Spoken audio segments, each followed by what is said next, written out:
So, welcome to ChangeDAO's very first social change artist talk, a metaverse experience exploring how and why artists use their art to say something to inspire social change. I'm David Hall, the founder and a changemaker at ChangeDAO. ChangeDAO aims to be a decentralized institution in the metaverse for a grassroots global community to gather, learn, and be inspired and uplifted by social change art and the artists behind that art. To do that, we've built a platform on Ethereum where curated artists that are elevated as changemakers can create projects to mint their art as a story of social change. And we make it easy to direct primary and secondary revenue from the sales of their artwork to the causes they care about via smart contracts. We're broadcasting this talk via Twitter Spaces, and at the same time, you can join us in ChangeDAO's Change.Gallery to experience the art and participate in the shared experience. We're using a platform called Spatial, which is free for you to join and check out. You can visit from a desktop browser, a mobile phone app, and if you have a VR headset, you're welcome to get the full experience. And if you make it into the metaverse, congratulations. Be sure to grab the Pope badge. Just look around, you'll figure out how to get a hold of it, and it's exclusive to this shared experience. Our first artist joining us today is artist and illustrator Vjosa Art. Vjosa is the founder of at 12th House NFT and creates ethereal and semi-realistic artworks. You can learn more about her work by visiting vjosaart.com and following her on Twitter at vjosaart1. We'll be diving into her work process and at least one of her pieces of social change art throughout this talk, titled, "To My Daughters, I Will Say, When Men Come, Set Yourself on Fire," created in 2021. We've pinned a tweet to both a link to our metaverse experience and to Vjosa's art. So feel free to check in on that, retweet it, share it, however you want. Before we get started, I'd like to give a big shout out to Daniil Pan at Pan_Daniil for helping me discover Vjosa's work, and also at 3D Just QC, who is helping us stream the audio from Twitter Spaces into the metaverse in Spatial. And also to Brian Brinkman for letting us preview his artwork that will be on display at Art Basel in the coming weeks. So Vjosa, thank you so much for joining us for this historic experience in our story. Together, we're making herstory. Yeah, thank you so much for having me. Also, thank you for Daniel for, bringing me into this. This is such a beautiful experience. So yeah, I'm happy to be here. Great. Well, I'd like to start by learning a bit more about your background and how you got into making art and NFTs.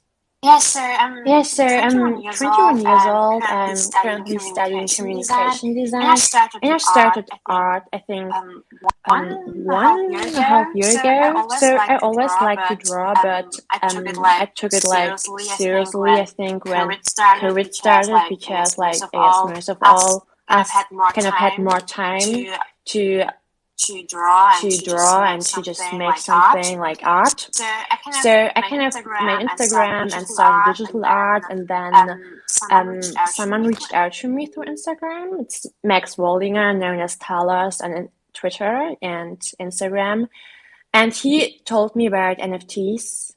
And first I thought it's a scam, so I kind of wasn't interested in it. But a couple of months later, he reached out to me again, so I thought like just to try it. And yeah, so I'm into NFTs since March. I think in March I minted my Genesis piece. And yeah, it's been an interesting journey. Of course, a lot of things happened since then and also made me think differently about art and about the art market. Yeah, and I guess that's it. Like with Daniel Pan, he was also one of the first people I've met here in the space, and he created Aga. It's a Telegram group where you can connect with other artists, and this is also where I had my first auction and my first sale. So yeah, it's nice to have him here as well. Yeah, well, thank you so much for joining us. And you're also the founder of at 12th House NFT, which is an astrology community within the NFT space. Can you tell us a little bit more about this project? Yeah, so I was always very passionate about astrology. And when I joined NFTs, I saw so many artists making artworks related to spirituality and also related to zodiac signs. So I kind of wanted to connect with them a bit more. And so, yeah, I founded 12 House NFT. This is a Twitter account, and we make astrology spaces every week. And we talk about how art and astrology is connected, how different zodiac signs are shown in the art, also are representing NFTs in general. And yeah, it's a pretty nice experience because you get to know so many artists and astrologers, and you have like at least one day a week where we just talk about something differently than NFTs. So yeah, this is also something I'm really passionate about.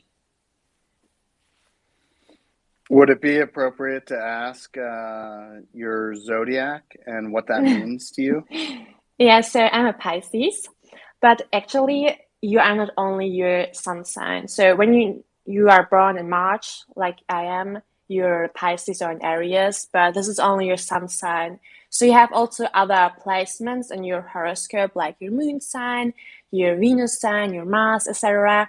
And all of that and the relations to each planet makes up your whole horoscope and kind of is a representation or can be a representation of your personality. And I kind of felt this year, or I had this year in my chart represented a lot of Aquarius energy. And so Aquarius is kind of related to NFTs because it rules technology and it rules futuristic thinking and everything what is very fast, and especially when the planet Uranus moved into Taurus. We had this, I think like it was a couple of years ago, it was last year, I'm not so sure anymore.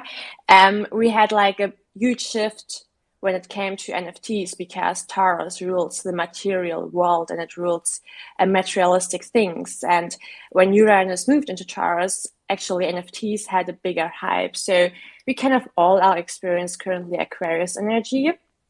And what's so interesting is about Aquarius is that the zodiac sign is an air sign, and they tend to be the thinker of the zodiac. So they actually represent humanity and they represent bigger things than the individual. And so they're kind of able to make impact on social changes through their rational thinking. And when I created this artwork that you can see in the metaverse, I was actually trying to think like an Aquarius and just to simply put my emotions onto an artwork to emotionally distance myself from that situation. Because I feel like when you're sometimes too emotional about something, like Pisces in general are, you kind of can be a bit numb and are not able to act anymore. But when you emotionally distance yourself from something by making art or by having another outlet, you are like able to think again more rational like an Aquarius and make an impact and are able to act again. So yeah, this is like how I connected astrology with this piece actually.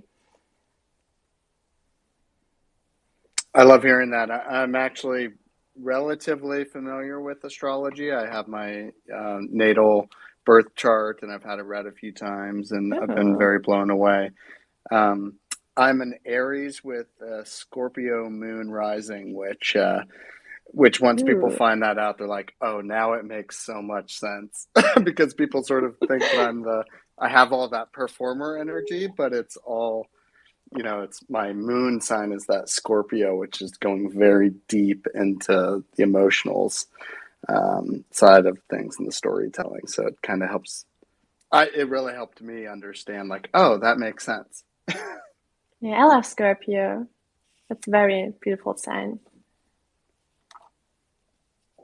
So I'd love for you to tell us a bit more about your process to create by looking at your piece Albanian Woman, which I'm going to tweet, which you describe as your first drawing related to your Albanian heritage. And I'm going to tweet that in a minute for folks, but you can feel free to talk about it. All right. So yeah, I was born in Germany, but my parents came originally from Kosovo, so they moved in the late 90s to Germany. So I kind of always been a bit torn between two cultures. So like in Germany, I felt always being an Albanian and always perceived as an Albanian. But whenever I moved to Kosovo during summers, there I was always again like not an Albanian, but for them I was perceived as a German. So it kind of sometimes was an identity struggle I've experienced over the years, especially when I was younger. And now I kind of try sometimes, or I've tried a couple of artworks to just handle that a bit better and to just like make art about my culture and look how the women in my culture are looking like, how they've dressed, how the traditional artwork and traditional dresses look like. So you can I could like just identify myself with that kind of beauty ideal or with that kind of culture a bit more and just for myself to just process it a bit better. And I always use Procreate for my drawings and I draw with my iPad, and actually my process is not so special. I always start drawing from scratch and then I just draw, I guess, like on paper but using my iPad.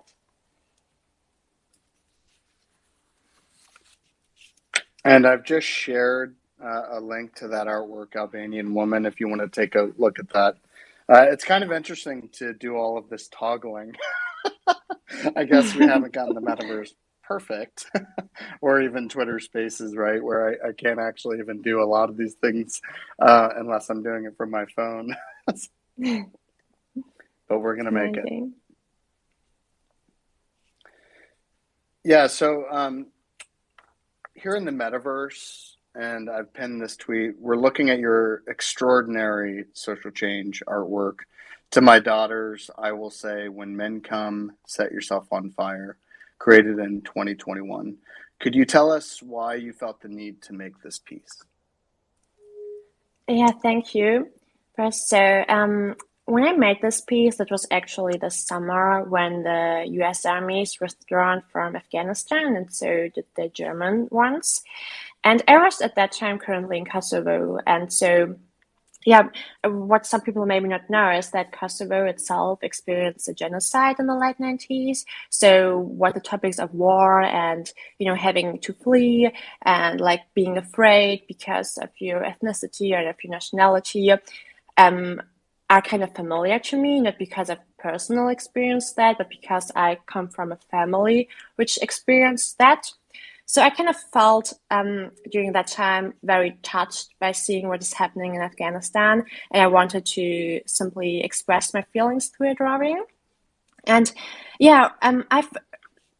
I've read this quote that you just citated. This is actually from a book called "Teaching My Mother How to Give Birth" by Varson Shire, and it was for me directly related to the women in Afghanistan because they are just like forced to shrink themselves by, in this case, wearing a burqa and like just not being able to work anymore, not being able to get proper education anymore. And what this quote made me touched so was that even though they are kind of living in that horrific situation, through setting themselves up on fire, they gain independence, right? It's not the men who are kind of shrinking them down. It's them who decide to just set themselves on fire and rather die than having someone else shrinking them and coming to them. And so this is what this piece, or what the message of this piece should be. And when you look at her right hand, she has the lighter in her hand, and it is, you can see the US flag on that. So it's not actually her who is kind of firing, it is her who lights up herself, but not because she wants to, but because she's actually kind of beforehand forced through this horrific situation. It's not, if that makes sense. I'm not sure if I explained that correctly. Yeah, no, it makes sense. Keep going. I mean, this is judgment free, so let's keep talking about it. Yeah, so what has happened in Afghanistan were also that most of the people were so anxious about that situation that they tried to flee, and they actually, try to get up on the airplanes, and then they fall down. So you can see this too when you look closely to the head of the woman, and you see all those. It looks a bit like emmets falling down. These are actually supposed to be human. And yeah, I just wanted to actually visualize what all the worst things happening there, and also the UN. When you see at the smoke, you see the symbol of the UN, who was, I don't know, they were for such a long time there, and it seemed like nothing changed, nothing has happened. It's just getting worse. Everything is desperate now, and at the end, it's most of the women who are like right now suffering from that, from a patriarchal system and structures in which they are not able to defend themselves, so that they have to just, how can I say this, to set themselves on fire. Set themselves on fire.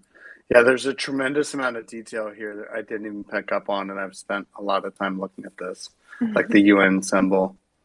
It's very powerful to hear you talk about it.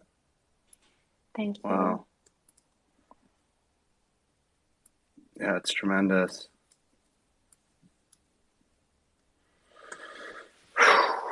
Man.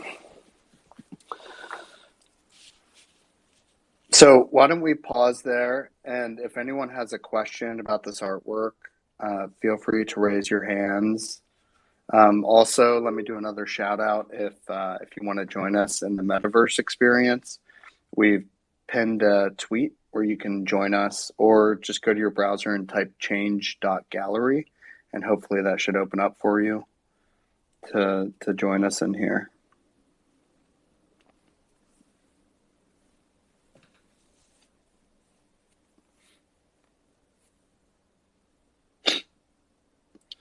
So, yesterday we were talking about this piece and why you haven't yet minted it.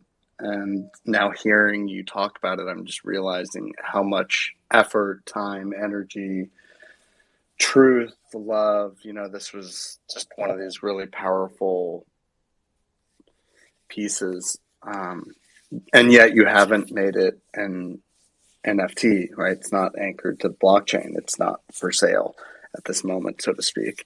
And in fact, you have several pieces of political art that you have not minted. So my question would be what's holding you back? So I was actually thinking at the beginning of minting it, but I wasn't I would not like to keep all of the money by myself, but rather to donate it to a certain foundation.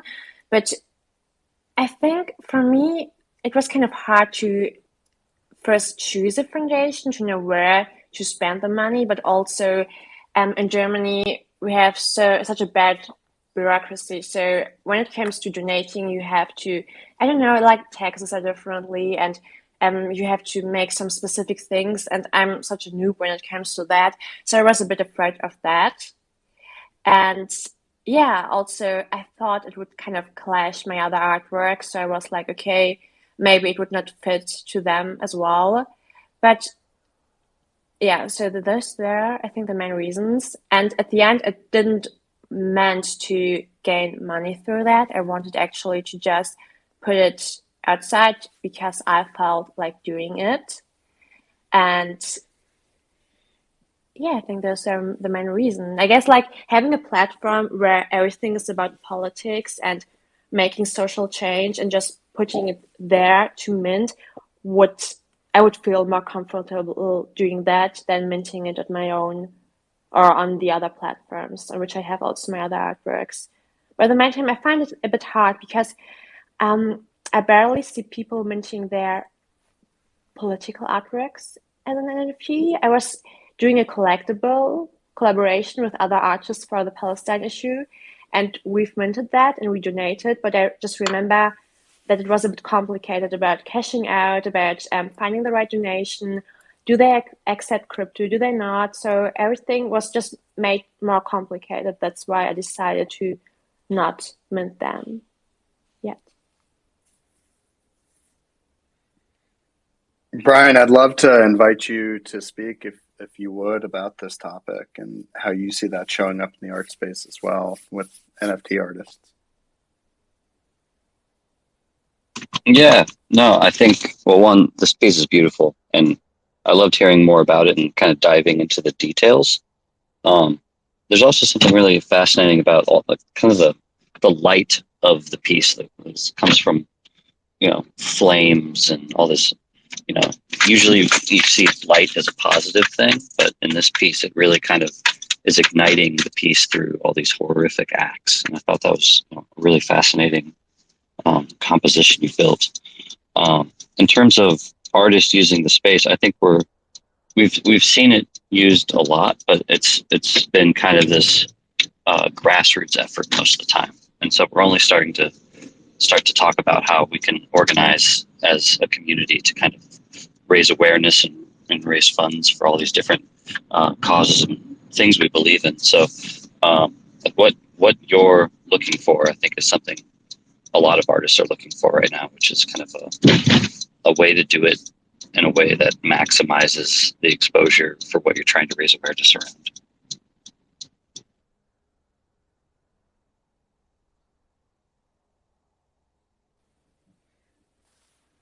Well said. Thank you for your comment, Brian. I appreciate it. So I'd love to invite anyone else to join us on the stage. I'm going to ask my next question, and then it'll be kind of an open discussion for maybe 30 minutes or so.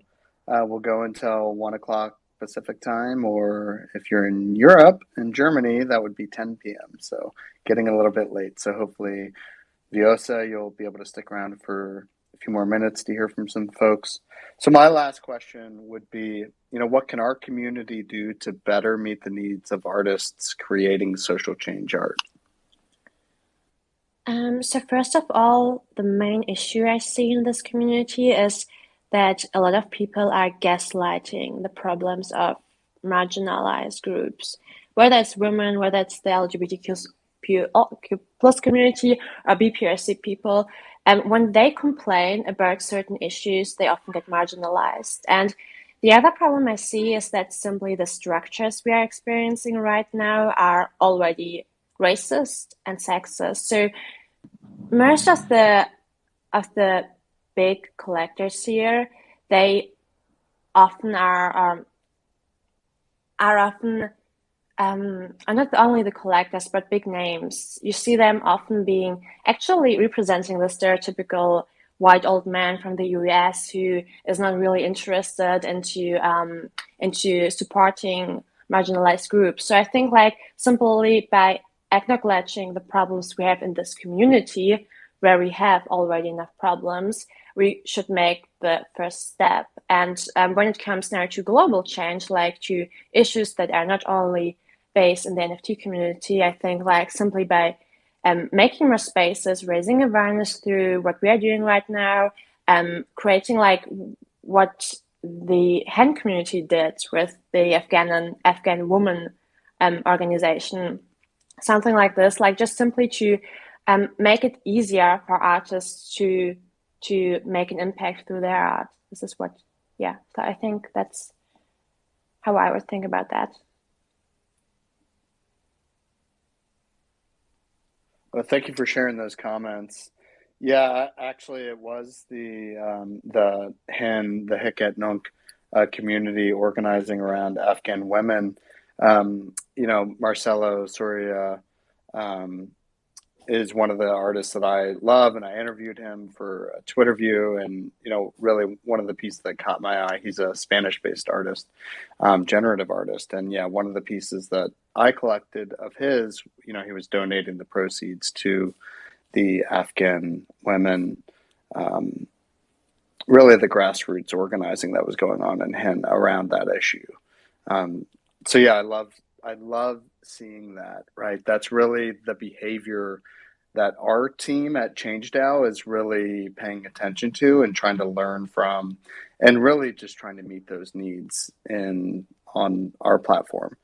I don't take a particular point of view other than let's meet the needs of the artists that want to use this space. And from our perspective, we're also taking a very long look at ChangeDAO. We see ourselves as stewards that are helping get this thing started and really create this framework. But we understand that change is always going to be necessary. It's like you can look back even just a few years at some of the popular culture and you can see how far along we've already come. I think pronouns, just the proactive use of pronouns, is a really good example of seeing social change in action right now. And that's huge progress. I mean, I'm 42, when I was growing up, it just never was something that was even in the ethos, right? It wasn't even a conversation point. Like, it just never became an issue. And now it's something that people think about first in a lot of cases, or are starting to.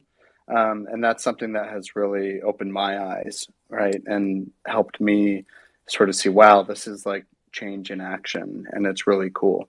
But 500 years from now, there's going to be things that we're going to need to talk about as well, right? I mean, right now, whenever I see emojis with skin colors and stuff like that, I start to, I wonder how long that's going to be around.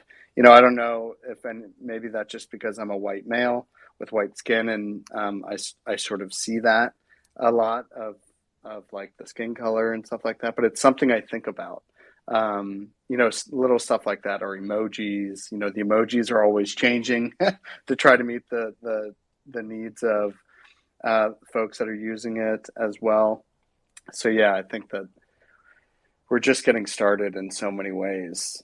So now I would love to open it up to anyone in the community that has a question or just wants to talk about what they're doing in social change in the space. In particular, if you have a piece of social change art that you want to talk about related to this issue, feel free to talk about that. We would love to hear about it. If you feel like you've created social change art or want to create social change art, but feel like there isn't a platform, out there, or a reason why you don't feel it's appropriate to do so, we would love to hear that as well. So Kelsey, if you're around, if we can just start calling on folks to chime in, it'd be great.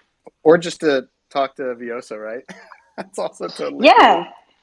Yeah, absolutely. I mean, I had a question. I'm also here allowing people to speak. So if you request, feel free to request if you have a question for Vjosa or ChangeDAO at all. My question was, where do I have tended to experience the metaverse, the NFT space, through an American-centric view, because this is where I live, this is where I work. But I guess, Vjosa, where do you see the potential for women's empowerment kind of globally within the NFT space? We talk a lot post, that report coming out about only, 5%, the NFT space only being about 5% women as far as wealth distribution. Where do you see the most opportunity for growth, as an international artist and, citizen? So what I think is that we have actually a lot of women in the NFT space, and the problem is more that we have like a lot of crypto people here who kind of started a couple of years ago joining crypto, who are becoming collectors, and who are often male men, because I feel like crypto and technology is something that is still not made so accessible for women, right? Like, I feel that technology in general is something that is more associated with men. So this is also why we have so a male-dominated community here. I feel if we take the roots of that issue, if we make technology and crypto more accessible, and education for women as well, we could make already some changes. And then I think it's just a matter of time. We have amazing women here. We have communities here who are supporting women, and we just need to stop shrinking ourselves, I guess, by being afraid of speaking up about the issues, because a lot of people, like when you say this and this is sexist, then there are people saying, hey, but that's not true because of this and that. So they're kind of gaslighting your problems. So I feel like just we have to continue honoring men here, and like this we are able to build structures for future women wanting to enter the space. Yeah, absolutely. Thank you. Alex, I see that you have asked to speak. Did you have a question or a comment? Yeah, I was just super interested in kind of what y'all were talking about regarding, just making the space more of one that highlights female voices. I know it's been one that we've thought a lot about where I'm working on. We're working with breast cancer survivors and trying to spotlight that cause. And what we've tried to do is to really bring alongside. We're doing a catalog of 5 female artists who are doing art for our cause, and I'm curious what you guys think about when it comes to finding the right people to really represent your cause, because I know ChangeDAO is all about, like, in some ways you've said before, like protest art. What's kind of the right fit when it comes to finding artists who are both representative of what we need to be spotlighting, and also conveying the right things in their art? How do you guys think about those things?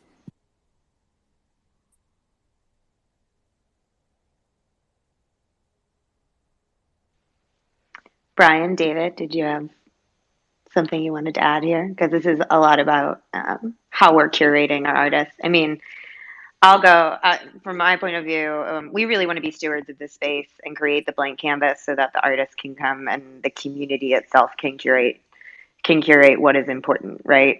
It's the reason why we have employed human-centered design techniques kind of from the beginning of as we structure what our 7 areas of social change, or as we define our 7 areas of social change, bringing in artists, bringing in the community to say, like, what does this mean to you? So I think as far as curation, I don't think we see it as our job to say these issues are important or these issues aren't important, but rather creating a community and the processes so that the community itself can make those decisions and curate. But I know we have talked more about intentional curation, particularly in the beginning. I don't know if Brian or David, you want to add anything there?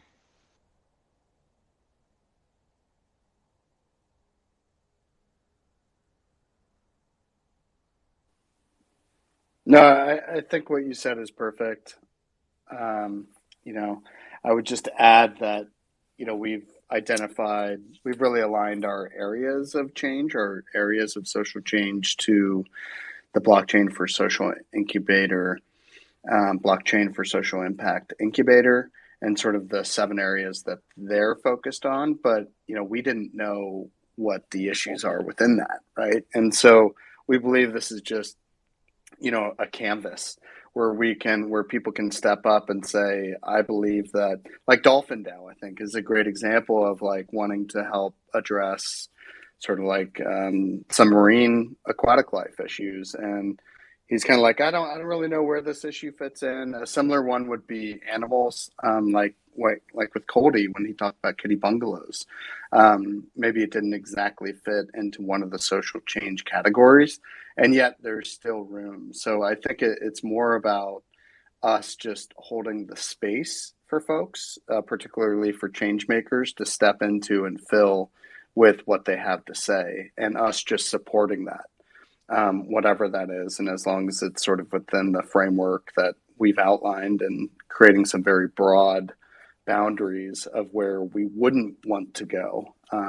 There are just some topics or visuals that we wouldn't want to see created in the world. There are also some causes that could be considered terrorist organizations, that we wouldn't want to be supporting. But at the same time, I think a lot about folks that feel like they're being gaslit, or that there isn't someone who wants to hear what they have to say. And that's exactly why we're creating ChangeDAO and putting so much effort in uplifting the story of the artist and what they have to say.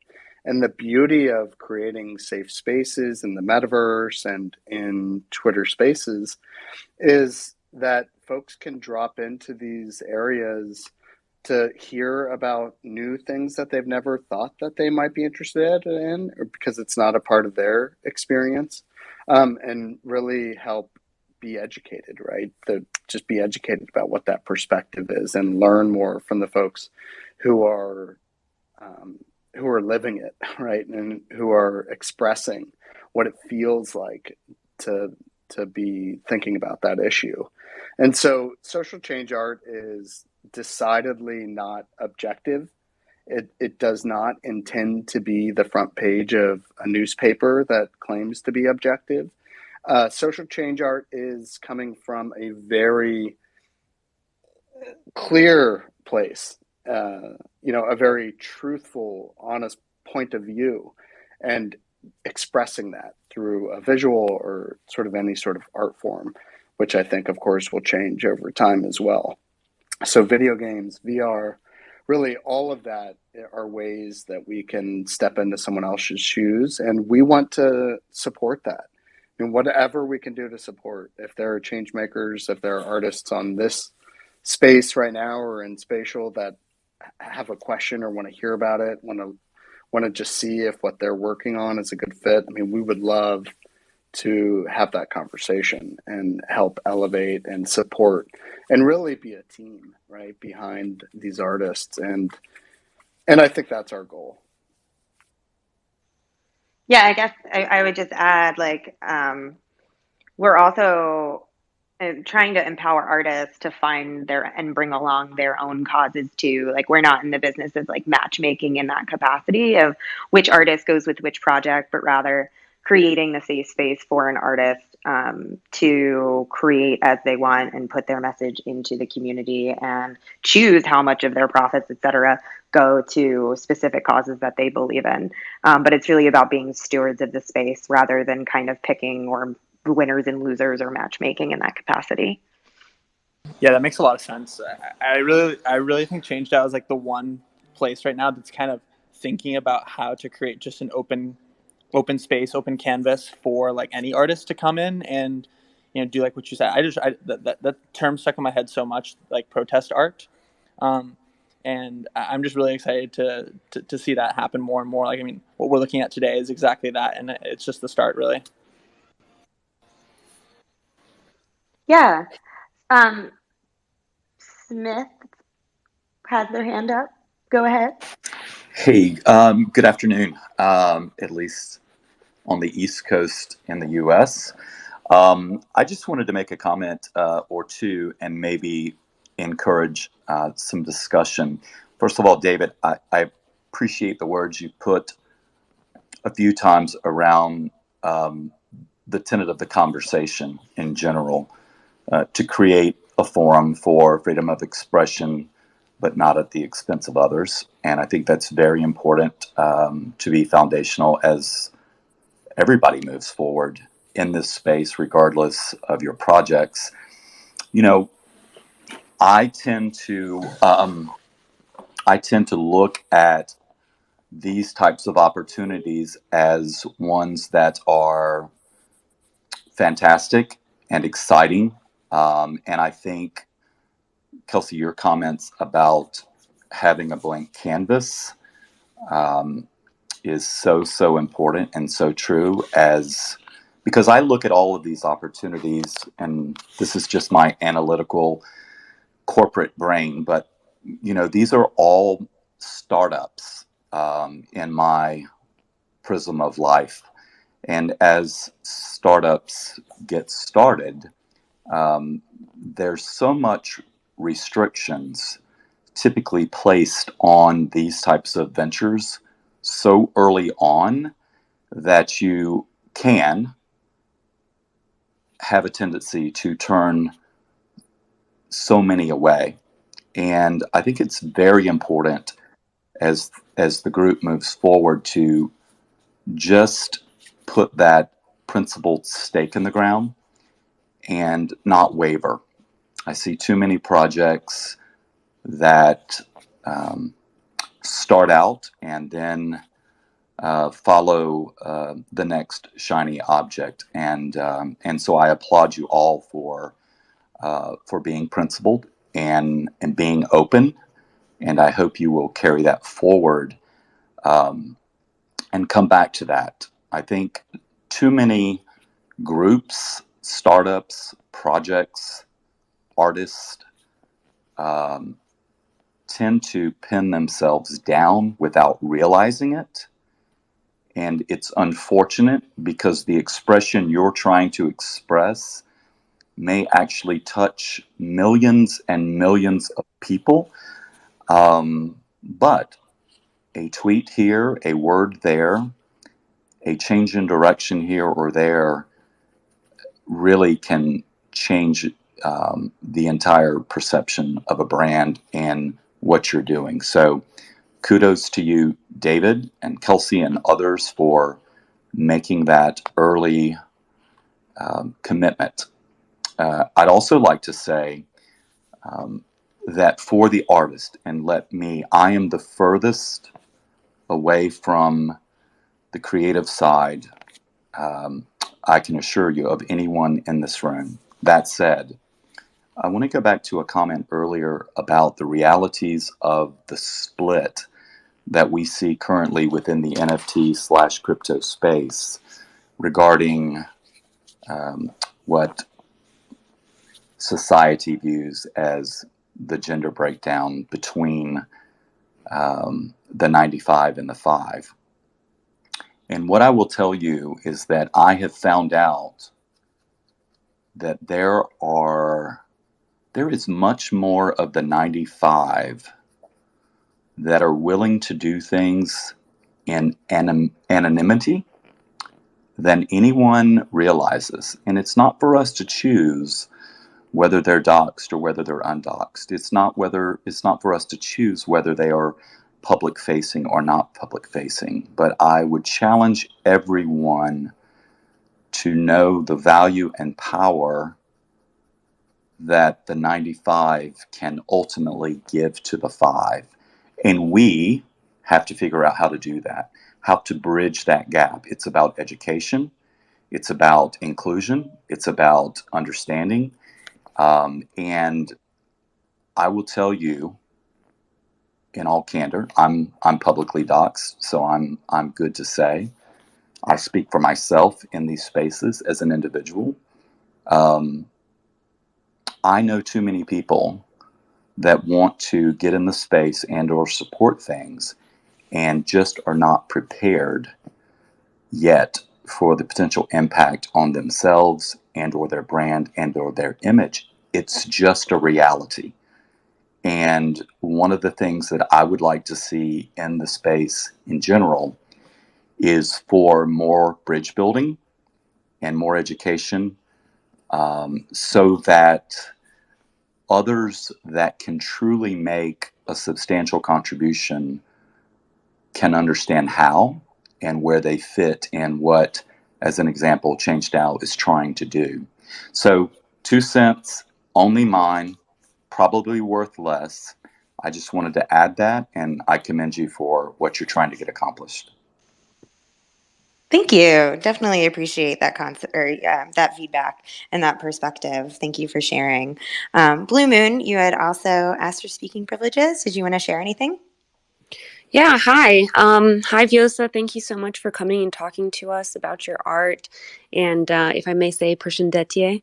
And I just want, I just wanted to ask you, and anyone else on this stage, what do we think is like the potential for social change art? I mean, because I think what I'm seeing a lot of right now is like artists make art, they post art, people buy art, money goes to charity, and usually it's like a charity that already exists. So is anybody seeing anything that's like not that, like, I guess it's like, okay, is this the best way to make social change? Is anything else happening? And are there other things that could potentially happen that aren't happening yet? Those are my questions. Yeah, I think that's a great question. Vjosa, did you want to go? David, did you want to start? I have some thoughts, but happy to wait. Yeah, no, I mean, this is Yes, constantly something I come up against. Yeah. As a change maker, I've spent so many years trying to work outside but inside the system and create the frameworks for magical things to happen, and often where I come up against actually other nonprofits. Well, I've never been a nonprofit because I'm an entrepreneur, I'm a visionary, I'm a founder. I'm decidedly a much different person. The way that I create change is not as a committee. Many times it's having a very clear vision 100 years out and trying to get there. And, it's just, I think about, a lot of the organizations, and it just seems so strange, like so crucially flawed as a design strategy to even have nonprofits. I was actually thinking about this earlier as to whether or not I even wanted to tweet about it. But if I had a say in the U.S. tax code, it would be to literally eliminate tax deductions by supporting nonprofit organizations completely, because then I think we'd see who's really standing with us, and we'd see who continues to do the work. And because it's something different that motivates folks. It's like folks would never support the projects that I'm doing, even if there's science behind it, even if there's, I was able to work with the Ohio State University to create this recovery deserts project, and because they're Ohio State University, they've had hundreds of millions of dollars in funding to continue to do the work, which started as a story that I shared with them. And I'm so honored and happy to be a part of something like that. But then I'm not even a part of it, and I was actually sort of excluded, not by the team, but, through the framework of, the CDC, the local Franklin County Adam H board around drug addiction services and stuff like that. And I think this stuff starts to get really personal. And so when I think about philanthropy, I actually think, well, how are philanthropies are really just these organizations where really wealthy people that could have made a design decision earlier about how the income was being structured within their organization to make a change then, but instead they do it now when they have so much wealth that they then create these organizations that just further their own, oftentimes the things that they want to continue to make money on. So too often I think we're focused on supporting organizations that are good at like marketing and exploiting the problems and making us feel guilty if we don't chip into something. Whereas if we're able to shift what we're doing at a meta level, right, or at a weta level, as I would like to say, is to shift the power structure to the change makers, where all of a sudden Vjosa is here, has the stage, and we're hearing her story, and she's creating a cultural moment, and she's becoming the change maker, right? And she never even thought about how this could benefit her financially, right? It was just an expression that she had to get out into the world, and that is just a totally different space. And artists all over the world are doing this unfiltered all of the time. And so from my perspective, we can continue to identify folks, create the space and support structure to elevate those voices so that folks can hear directly, they can feel directly, they can touch and understand and ask questions and really start to comprehend what this is versus a transaction, right? So I know that was kind of long-winded. I'll yield the floor back to you, Kelsey, with your ideas. Well, did I hear you correctly in that, like, what you were trying to say, that the traditional nonprofit structure is that people donate money to nonprofits in exchange for tax deductions, and the nonprofits, and I'll just add my own layer to it. The nonprofits are actually like just kind of serving to function for themselves, but not necessarily to solve the actual problems that they claim that they're trying to solve, because otherwise, there's so much money getting thrown at it. Yeah. It's like this cycle. It's a total. Definitely. Sorry to cut you off. It's a design decision, right? I mean, nonprofit is a quote unquote brand. And I don't want to say that there aren't some extraordinary organizations out there. I mean, Kitty Bungalows that Coldy identified and now has elevated. And, he's given them, through his efforts alone, I think several years of runway just, through the crypto community. But before that, they were doing very little and still doing it. And the same is true for, I participate in a group called Peace for Kids in Compton, and it's working with foster youth, and they've been doing it for 20 years. They're an incredible 501c3 nonprofit organization. I volunteered there every Saturday with my time. I contribute money. I still donate to them with my Amazon Smile purchases. So it's not, I don't want to blanket it, but I'm just suggesting that it's not fair that DAOs, right, which are not nonprofits and they're not LLCs and they're not Incs, they're not public, like ChangeDAO will never be a publicly traded company. There's no equity, like there's no ROI here for people.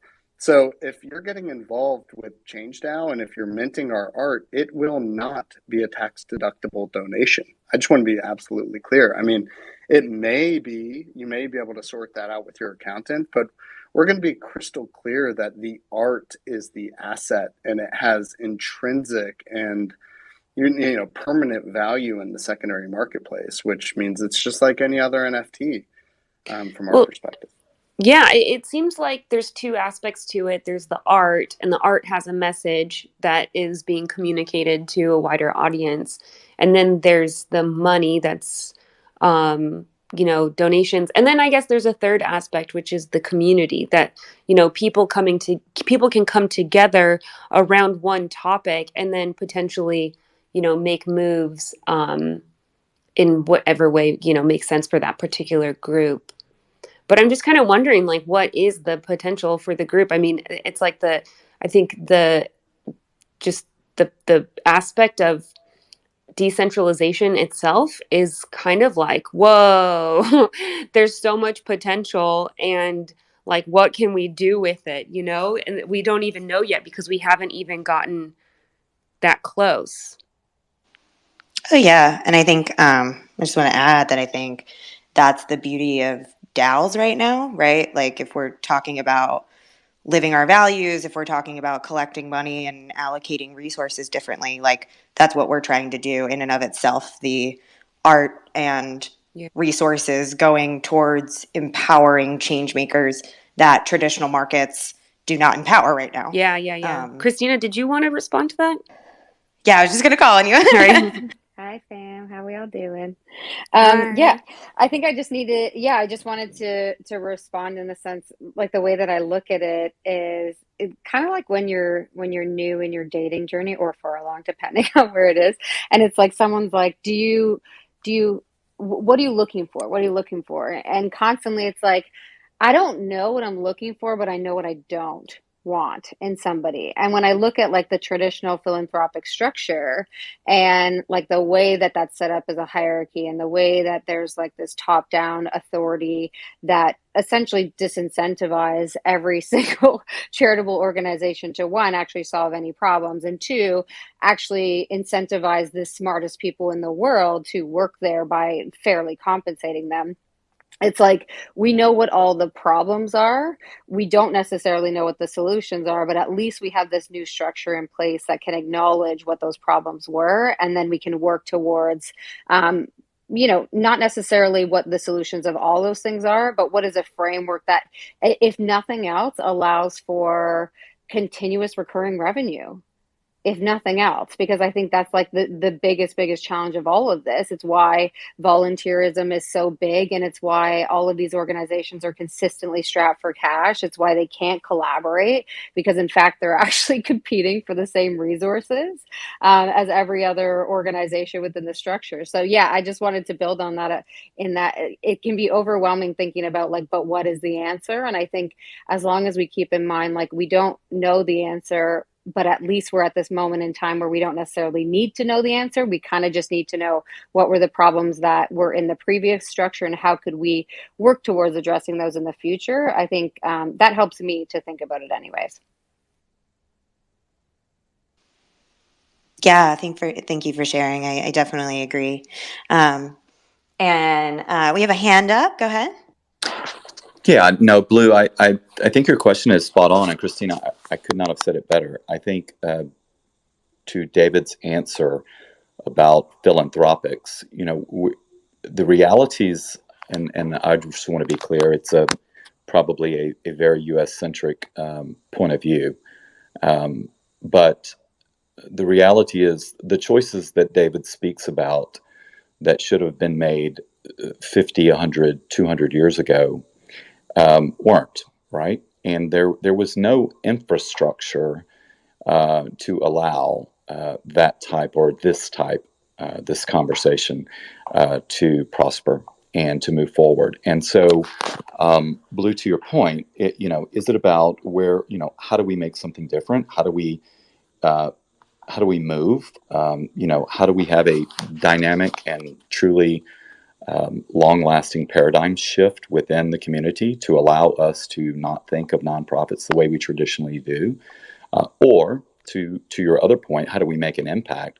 Is it policy change, right? And are there things that, globally that should just be addressed? And unfortunately, we probably, with the crackdown within certain countries, we have to look at that on a, we'd like to think globally. You have to look at that on the countries that are willing to allow this type of freedom to exist.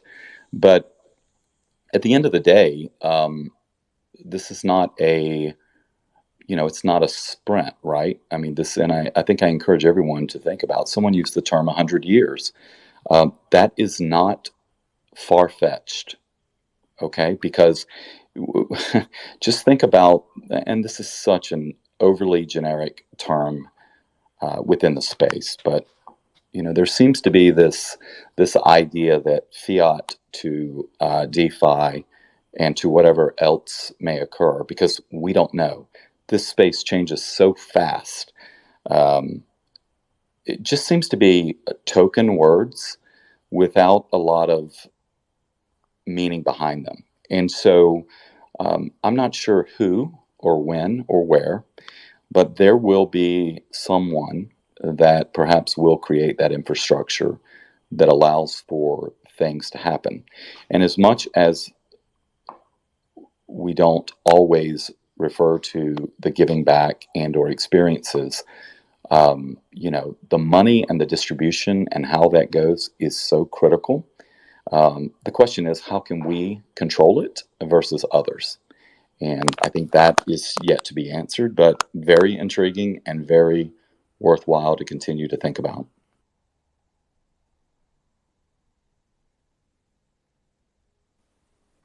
Yeah, I appreciate that comment, and specifically on timeline. I mean, we actually look at it as 10,000 years, Right. and you could take a look at a graphic that I just shared pinned tweet that some of you may have seen, but I created it, for some folks on the core team and everyone else to show like how this is going to happen, what our pattern of making progress is going to look like. And a lot of that is going to come because there are things that are going to happen in the world that are outside of our control in the next 7 years, but we're going to be there to meet the needs. And it's going to give us a little bit of a bump, but then we drop back down again, And I think that our organization, I think about the Black Panther movement, or Black Lives Matter now. Who are the folks that are investing in those organizations? Who are the VCs that are backing those movements or did back those movements?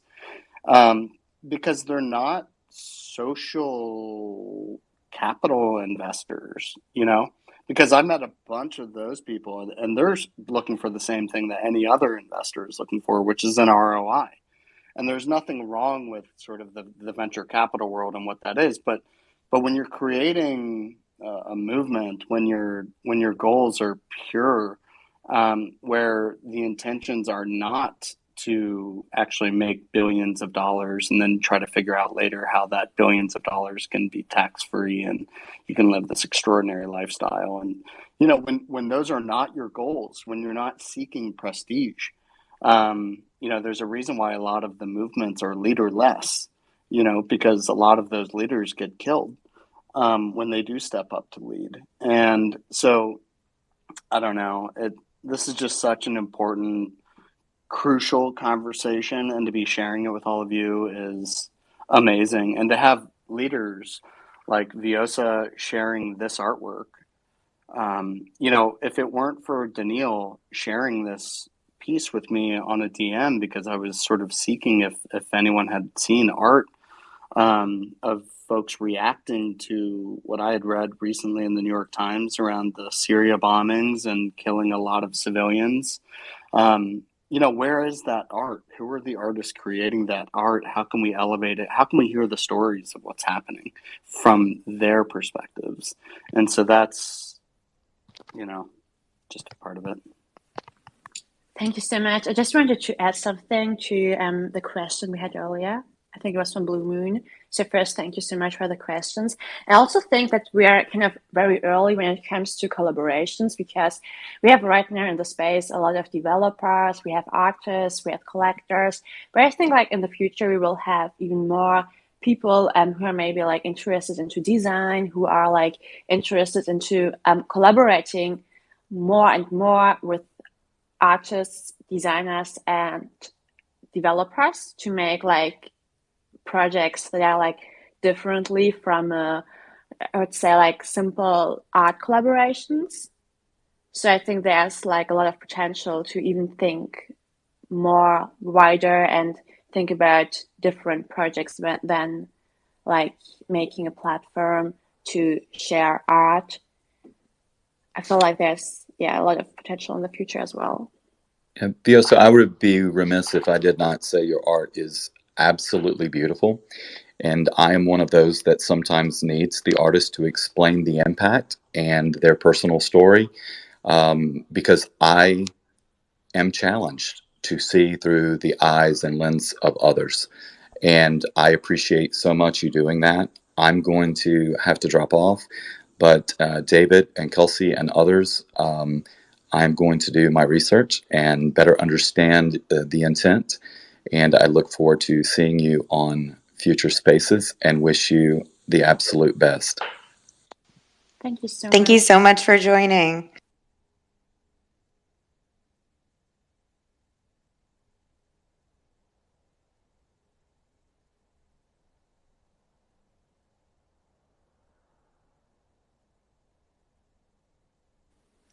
So if anyone has any other questions, maybe we can take a few more minutes. If there's maybe anyone in the audience that's just joining would like to chime in on this topic of social change and art.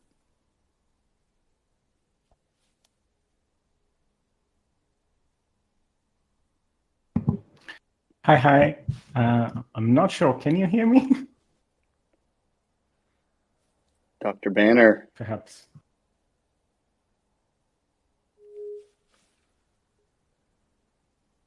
Since they made a couple of requests to speak. Yeah, go ahead, Dr. Banner. What is up, friends? How is everyone? Well, I know everyone's doing good.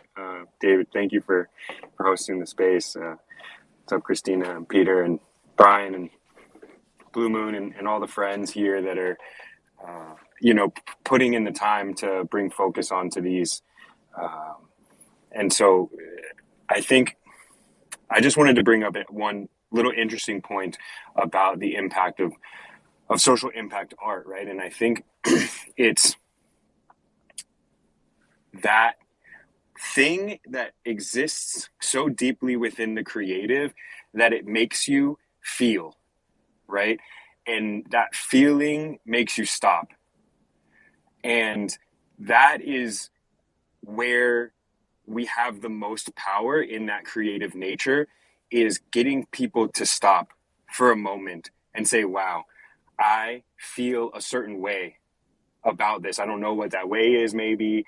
I don't know how that impacts me, or what this even means, right? What is this art portraying, and who is the artist, and those type of things. And that moment, right, is where a lot of our true power from an arts community comes from a social change perspective. And I think it's just important to note that it takes a lot of guts and power and gusto and confidence to create that moment, and to bring that out of your soul, and to put that into your creative, to represent communities that are in need, right? And as a person, a white male within American society, I understand the privilege that I just generally exist within, you know, and because of that, how much responsibility I have to serve others. And so that moment is just such a beautiful thing to acknowledge, that all of these creators in the space have put forth, right? That little piece of your heart that's making people stop to really think about what needs to be changed, and how it can be changed, and how people's lives are being affected, and then how I can reflect on myself in those moments and say, how can I contribute in a better way, and how can I be there to support, and how can I show up? And so, you know, thank you to, you know, all of the artists in this space, and to everyone who's creating, and to all the facilitators who see that, who acknowledge that, and who are taking those actions to move forward.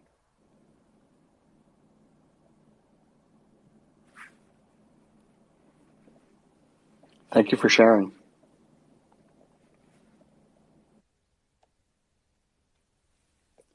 Rainier, Great, guys. Good evening. Hello together. Greetings from Germany. Hope you're all well.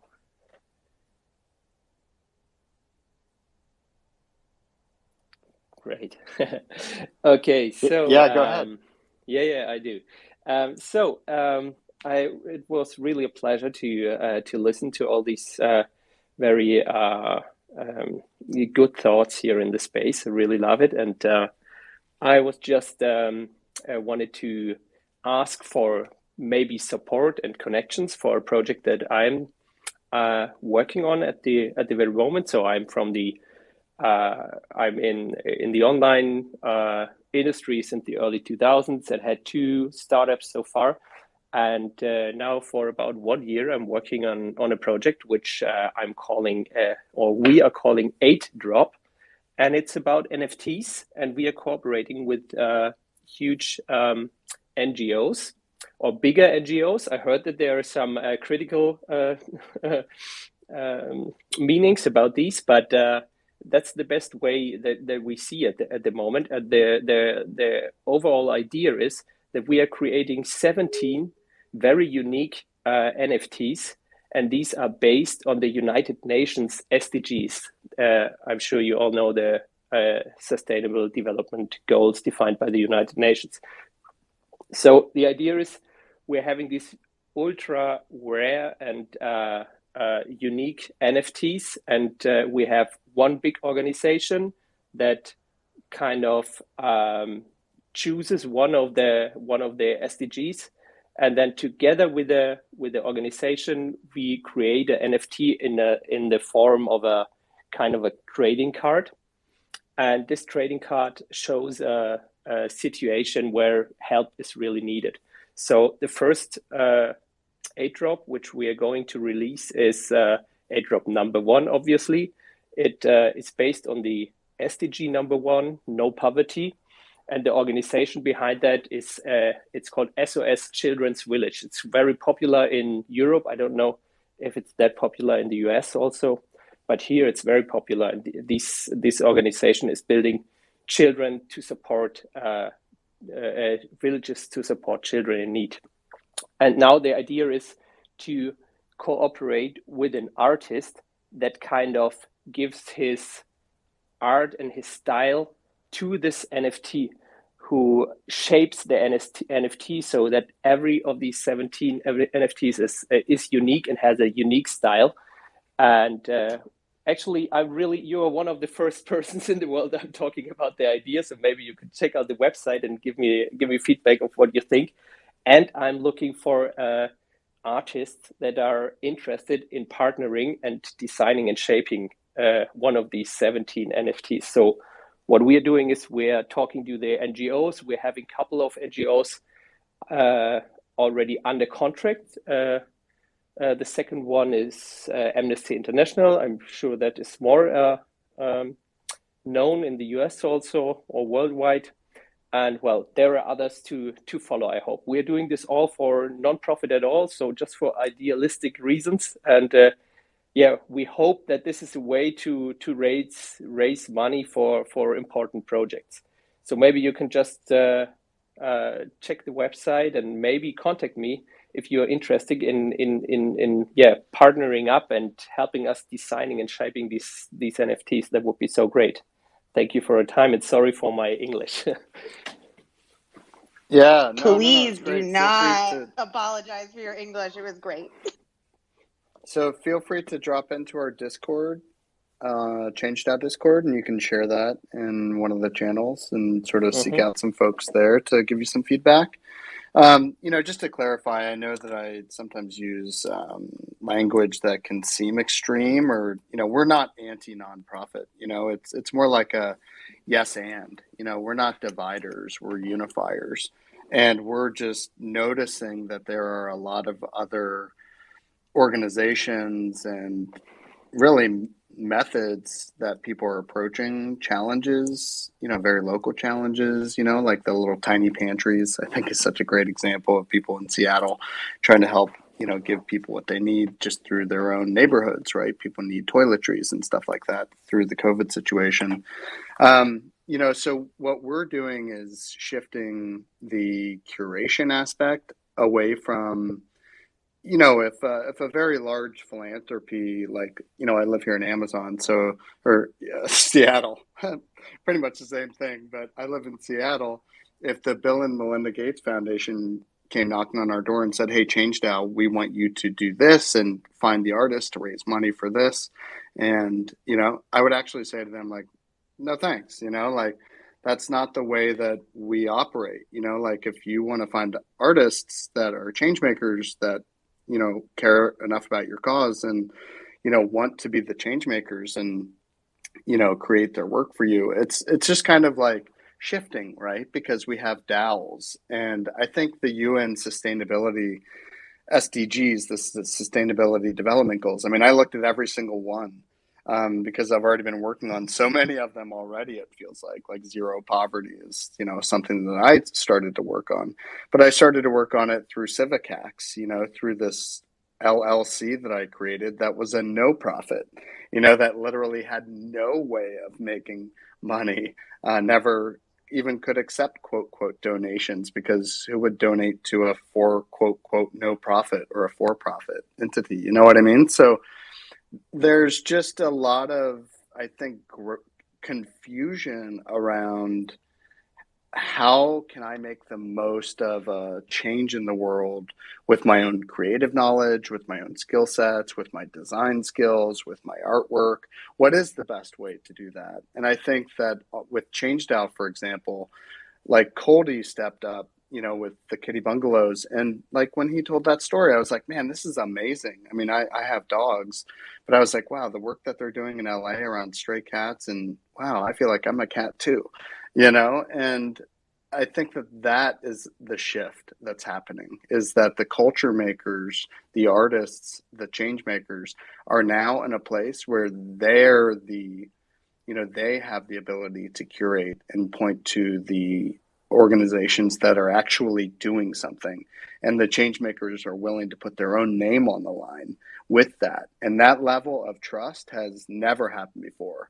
I mean, I feel like a lot of the charities are like, yeah, everyone wants to get into the space just as a way to make more money. You know, that's kind of like, oh, let's have a collectible and let's just, you know, give the artist, you know, $500, you know, and then we'll kind of move on and all the money goes to us. Like, no, this is not ever going to happen again, at least not in ChangeDAO's world, because this is actually about the artist. It's about the artist making the choice. I mean, from my perspective, and Brian and I have had a lot of conversations about this, but we have a fee structure that's, you know, 98% of the primary sales are determined where that goes by the change maker. 1% goes to our dev operations wallet. 1% goes to our dev operations wallet, which helps pay for offsets. And 1% goes to a community treasury that only those change makers can access. So to help pay for things like gas, for minting fees for change makers, but also as they want to create things even beyond their own, you know, they have a project that's going to move this community forward, right? Maybe they want to create something in metaverse or create a safe space, you know, whatever it is, you know, they can propose those ideas to that treasury, and then our NFT holders, our DAO, can vote on those and approve them or not and recommend to us as the core team how to distribute those funds. And so we're looking at that saying, well, our current fees then are less than 1% because we're going to offset the carbon. So let's say, for sake of whatever, it's like 0.8% of every sale will go to our dev team and within our entire team, right? And to the contributors and to the things that we need to do, to our lawyers, our accountants, you know, paying for our IRS, you know, all of that stuff will have to come out of that 0.8%. And I actually think that we'll be able to lower that, not raise that later on, you know, as we grow our volume, like in maybe 5 years or so, you know, that's going to be a tremendously big number. And, you know, I actually think that we have the potential to lower those fee structures or maybe just shift it more to the community treasury. So yeah, I know that's kind of long-winded, but I guess that's me today, huh? Thanks for sharing. Very, very interesting, really. Actually, we are right now passing on 100%, but so it turns out in the end we are paying all the expenses like gas fees and legal stuff, paying the lawyers for the basic contracts and the questions. And that's the thing. Yeah, well, we're doing it like on a idealistic basis so far, but maybe what you just said really sounds very, very, very useful, and I think that makes sense. Yeah. And it's all on chain, right? So everything that we're saying, one of our core DAO pledges, right? We created a tool called the DAO pledge, where we're literally transparently showing our community, like today, where we are today, which is obviously very centralized, but you know, as we move forward, it gives us a place to talk about where we will be, and part of that is holding us accountable to the stories that we're telling, and you know, making sure that the information that we're putting out there is accurate and true. And so by having everything native to Ethereum, it's you know, it's impossible. I see a lot of greed getting sussed out on blockchain. And I'm not judging those individuals, but I see it getting pointed out quite a bit. And that's something that's miraculous, but it's only happening in our space. You know, you don't see a lot of like organizations getting called out for corruption and stuff like that. Yeah, I'm seeing this greed aspect also when talking to people in just like friends or people I meet about the project. A lot of people, their first reaction is like, "Oh wow, that's great. Okay, what share do you take?" And if I tell them that we're taking nothing, we're just doing this for good, they say, "Oh, you're crazy. You could make millions." And this is just like this basic function that many people's brains seems to have. So yeah. I like really, I'm on your website right now, and I didn't know about the project so far, but I really love it, and I'll join your Discord and would love to stay in contact on that. Yeah, my position is very extreme that the art is enough. That 100% of a primary sale, 98% on our platform can go to the artist, which is why we just give all of those choices, and if artists, like, we're just trying to enable behaviors we're trying to meet the needs of artists, right? So we're not trying to meet, like, we think we're going to cover our needs with the way that we've designed this system, but outside of that, we don't believe that an artist should tithe, if you're familiar with that term. It's like when I see some of my favorite platforms and they take a huge transaction fee, I'm like, what? That doesn't make any sense, except that it's a money thing. But then I also look at, it seems like almost like a lot of social pressure on artists that they have to give a percentage of their funds to a charity or something. And I'm like, well, that doesn't feel good because I didn't come here to support that charity necessarily. I came to buy the art. So just lower the price of the art if that's, you know what I mean? Like, just I get confused by what the heck is going on. So we're just trying to enable all of these things and allow like a maximum amount of profit so that an artist can cover their basic needs and then some. You know what I mean? On the primary sale, they can make the same choices on the secondary sale because in perpetuity, right? This is the idea of time again. You have to we chose the Ethereum blockchain because it's going to be around, we think, forever. And because of that, that means that the primary sales, the secondary sales, like, our devs are cranking on these smart contracts, but they are immutable. So once a project is minted, you can't go back and change it.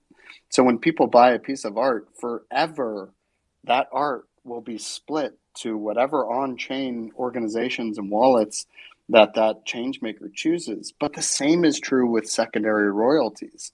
And so more and more platforms are starting to adopt this universal secondary royalties approach, which we're taking on as well.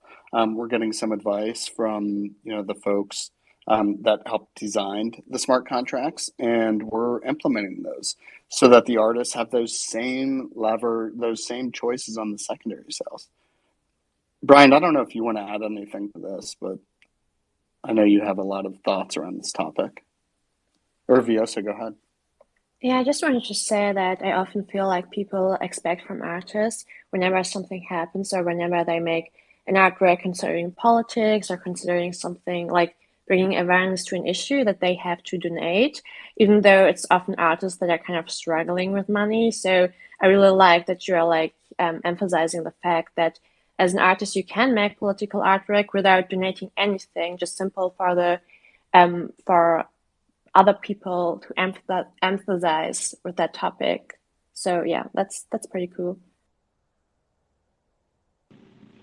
Hey, sorry if I cut out. I'm in a car right now. But yeah, kind of what David was saying was we're really trying to build this as kind of an open-ended option for artists, whether you want to, um, if it's a cause you need to raise money for immediately, you can give 100% to this cause on the primary sale or at 98, and then you could take a percentage on the secondary so that you're not, so that you can still recoup in the future, or you could split it 50-50, or you could give it all to yourself right away and then give all the secondary royalties to a cause. I mean, it's really kind of open-ended in a fun way to kind of think about how you want to and when you want to support these organizations.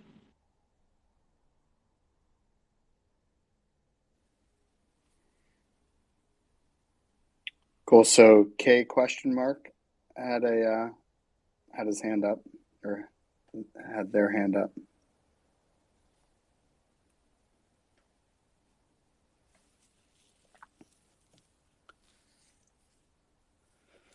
Yeah, while that's connecting, anyone who's just joined, feel free to look through some of these pinned tweets. We've been talking with Vjosa. Vjosa, I know it's late over there. If you're feeling like you want to drop off, I mean, just, chime in. It seems like there's a lot of good conversation going here, so happy to keep this going with some folks. And looks like Nathan has a question. Let me add you, Nathan, so that you can chime in. But folks, feel free to check out ChangeDAO.org. We've just started sharing our story.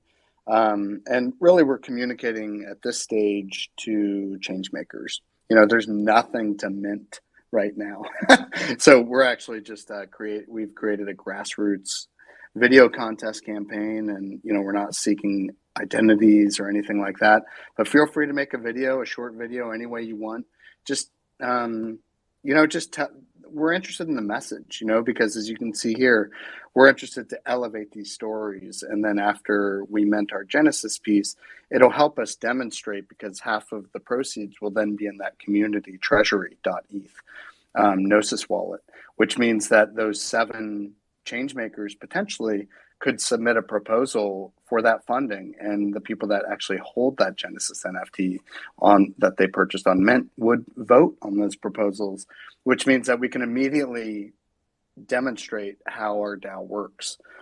So this is our process. Nathan, go ahead. Hey guys, I'm a lot of you guys I see on the call here that have met me before, and I generally just jump on the spaces and listen. But when I hear you guys, I just kind of want to encourage you, first of all, for a couple of different things. I've been in business for 42 years, which makes me probably old enough to be most of you guys' granddads, and everybody's dad on the call. But I was involved. I started when I was 18 years old, involved in the insurance investment industry for the senior adult population. That was 42 years ago. How little did I know what that would mean to me today? So what I want to encourage you guys is this concept of royalties or residual income. I'm 61 years old. I have it. I've been in the insurance business for 42 years and real estate business for 38 years. And what I'm saying to you, I don't want you to take it as truth, just consideration. I've got clients right now that are over 90 to 100 years old. I want you to understand that. These are your grandmas and granddads and great-granddads that still pay a premium every month into an insurance company or an investment company. I started 40 years ago, and every time they do that, I get compensated for it. So even when I die, my children, as long as these people are still living, I'm still in that business, they're going to continue to receive a residual. You guys call it royalties from something I'm doing and something I did in the past. So, guys, look, my oldest son is 40 years old. He is I can say this in all due respect, he came up in age. He's a geek. He got involved in the computer and the whole software and all the industry back in the 90s and the early 2000s. So that during that period of time, it was really the time for the geeks to make a lot of money. And again, I say that out of due respect. But as I see what's going on right now, I didn't know 7 weeks ago, I didn't even know how to spell NFT. And I'm not joking with you guys. I'm a granddad, I'm dad. But 7 weeks ago, I get introduced to something called NFTs. And I knew that I didn't know what I was talking about, but I knew without a doubt that I had my hands on something. 4 weeks later, I get invited to NFT NYC to speak on the power of crypto, NFTs, and the metaverse, and how it would affect the largest demographic growing population in the world, which is senior citizens. Now, why does that make any sense to you guys, and why should it make any sense to you? I hear a lot of times in the last 7-8 weeks from being on spaces that the artists and the people that have projects say, you know what, it seems like to me that there's more artists than there are collectors. Guys, that's probably true right now as we stand. But I want you to understand something. There's a whole population, there's a whole demographics that doesn't even know about what you guys do yet. And it's people my age. Now, what does that really mean? People my age are typically retired right now. So they got a lot of time on their hands, and they represent the largest discretionary income in the world. I don't care what country you're from. When you're retired, you generally you're going to establish and you're going to represent discretionary income. Someday in the near future, what you guys are doing, these digital assets, this digital art, we will understand it. And when we do, you're going to have a flood of collectors come into this marketplace. And you're not going to have to worry about shilling or sharing your products or your art. I encourage you guys right now, and I try to do that every chance I get. I encourage you guys to stay the course. I also want to encourage you and warn you that you have the responsibility to your grandmothers, your granddads, your moms, and your dads, people my age. You have the responsibility and you have the availability to take the world, and I want to say this, you take the world in the direction you want it to go in. I am so convinced, especially after I left NFT NYC, that the world is in a better hands than it could ever be. The powers that be are scared to freaking death right now, and what does that really mean to y'all? People like me, when we get my age, we get tired, we're dejected, and we have lost hope in the system. It seems like to me in the last 61, 62 years of my life, somewhere thereabouts, every time society gets close to breaking free from the chains that bind them, the powers that be, they reset this whole damn marketplace, and they do it through wars. They do it through a depression. They do it through some type of craziness that they do it, and we reset to zero. What's going on right now, guys, is the pure fact of they can't reset it again because of decentralization, because of crypto, because of NFTs, and because of the metaverse. We have unlocked the power to the people forever. And again, I charge you with the responsibility as young adults to move forward, move swiftly, and don't lose and don't be discouraged. And I encourage you to move forward with this. And anything I can do, I am trying my best to bridge the gap between the young people and the people my age to a better place. We've got time, we've got money, and you guys have got the energy. And with that combination, we will absolutely change the world. Thank you for letting me take a minute on the space, and I appreciate every one of you. Oh man, that was so beautiful. And I was actually thinking about tweeting this out as well, that ageism is a serious, that's one of those things that people feel like it's a barrier, but not with ChangeDAO. So bring your ideas, join our Discord. We want to hear about it. And also, we want to have a very diverse community. I mean, I'm 42, and I know that what I'm building is for, when I die. But I was just thinking about this, like when I'm 84, I'm not going to be hosting the space, but I'll still be in that VR somewhere, standing there kind of listening to these stories, because that's why I do it. It's like this insatiable appetite I have to meet Wizard of Oz. I want to hear that story behind it. The other point that you brought up is around royalties, and I don't think enough artists have comprehended what that means. And the reason why I don't think that folks have thought enough about it is because they've been choosing perhaps platforms that may not be around forever. They may be utilizing a shared smart contract, for example, which is just subject to all sorts of little changes along the way. It could just disappear. Potentially using some of the side chains that are probably just sort of here for a moment. If they go away, I mean, there are a lot of examples of artists that used platforms early on that just don't exist anymore. There's like the very earliest X copy art, which is gone. I know that there are some incredible folks like Art Gnome that are working in the space to ensure that the NFTs remain. But from a smart contract perspective, that's why ChangeDAO, the very crucial, and we invite everyone to challenge us and to improve our design decisions. But one of those design decisions is that every project a change maker creates is its own unique individual smart contract. There are no dependencies on it. And what that allows is in perpetuity, it will be there immutably on the blockchain.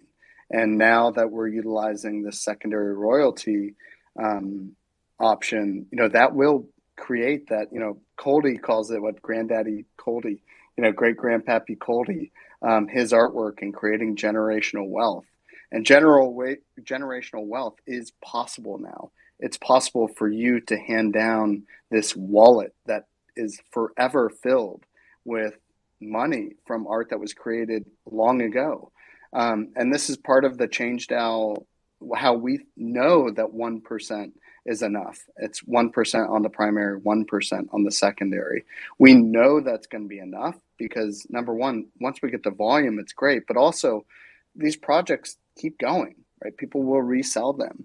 You know, what would a Black Panther piece of art NFT right now, if back in the day with the Black Panther movement or the civil rights movement or the poor people's movement, you know, you name it, you kind of look around the world, you know, some of these early movements, what would that be worth today on the secondary market? And to know that the original creator should receive benefit from that in perpetuity makes 100% of sense to us.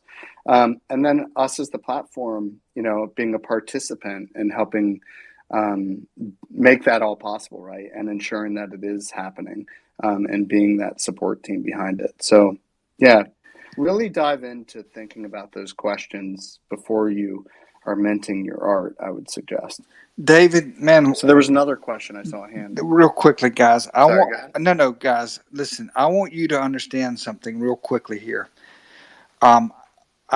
I grew up on a farm in North Carolina, which was what it was. I started in business when I was 18 years old. I've spent hundreds of thousands of dollars trying to get my mind right in terms of, you guys don't know about Zig Ziglar. You may have heard about Jim Rohn. Most of you know about Tony Robbins. I've attended every total amount of sessions. Guys, don't discount. And I don't know David. I have never met him in my life. But I just jumped in here. I started listening to this guy.